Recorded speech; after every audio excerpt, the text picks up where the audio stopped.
die. Don't come any closer.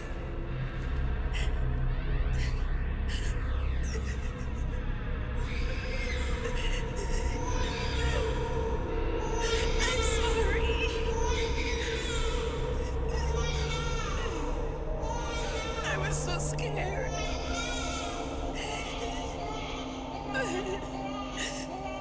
Forgive me.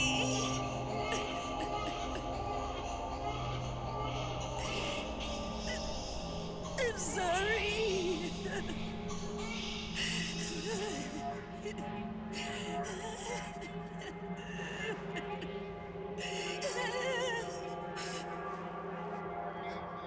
You can cry if you want.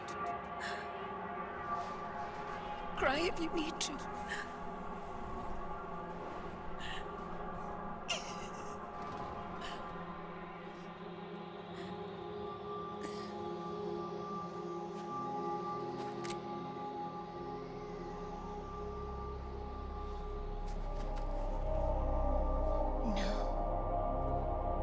I don't need tears anymore. I've cried myself dry.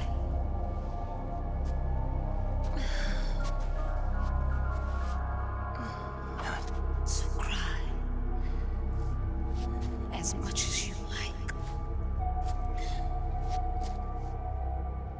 I will be there to listen.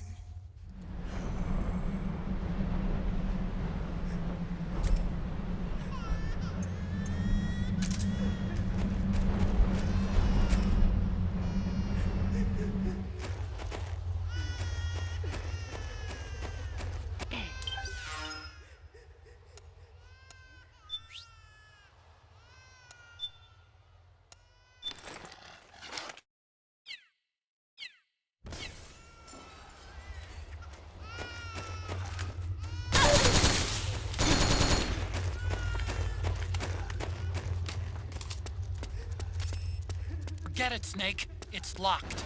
There's no place to run. Stand your ground. It's your only option.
Yo, Snake, I finished laundering that rail gun you picked up just now. Knock yourself out. It's on the house. Thanks. Time for another bedtime story, Snake. This one's about Crying Wolf. You don't need me to tell you there's whole nations in Africa tearing themselves apart in the name of ethnic cleansing. Well, she was born into that environment. When she was a little girl, her village was attacked by rival armed factions. Her parents and siblings were slaughtered, and she was left a refugee. She took her last surviving relative, her baby brother, and ran as far as she could away from the war zone. One day, they came across an enemy unit, so she took her brother and hid in an abandoned shack. And then her brother started to cry. She knew that if the soldiers heard the noise, they would find them and kill them both. So she wrapped her hand as tight as she could around his mouth. As the footsteps gradually went away, she came back to her senses. Her brother wasn't crying anymore. Horrified, she pulled her hand away, covered in sweat and spit. He wasn't breathing. They say wolves eat their own pups when they die. She was spotted wandering through the thick of battle, carrying her dead brother in her arms. She had visions, too. A wolf walking alongside her. Every night, the wolf would howl and cry, just like her brother did that day. Eventually, she made it to a government-run refugee camp. But by then, her brother's body had rotted away. The camp was crowded with refugees like herself, and little children like her brother. Day and night, she was tormented by the cries of babies. The wolf that followed her heard her sorrowful screams and answered. He made his way around the camp, and one by one, he silenced the children. She tried to stop it, but she was powerless to stop the wolf. A few days passed, and on the eve of the enemy's raid, there wasn't a child left. The adults who survived were torn up pretty bad. Of course, there was never any wolf in that camp. She was the one who killed those babies. But she couldn't bring herself to admit it. She couldn't bear the thought of herself going from one baby to the next, howling like a wolf, snuffing out their little lives. And she never did, even as Crying Wolf, a lonely beast forever stalking the battlefield. Snake, fighting with you made Wolf finally accept what she'd done. She was cleansed by you. If the cries she heard of children on the battlefield have been silenced, it's because of you. You ought to be proud. 3 down, 1 to go. All that's left is Mantis. But you should know, Snake, she's been controlling all the other beasts. She's the beast of beasts. Don't let her get her hooks in you. I won't. See you around, Snake.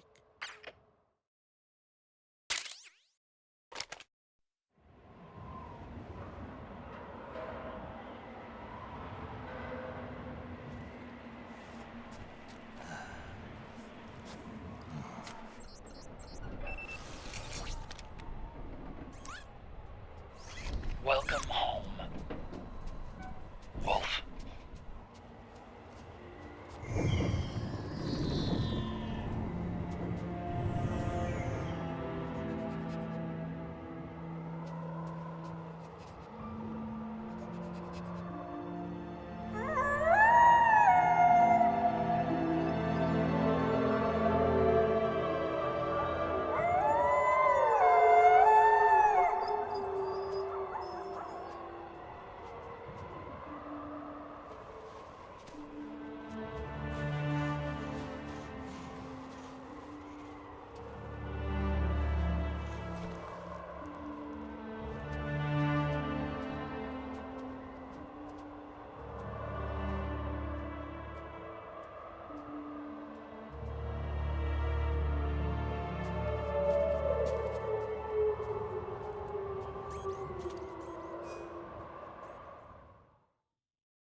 but you need to swap disc 1 for disc 2.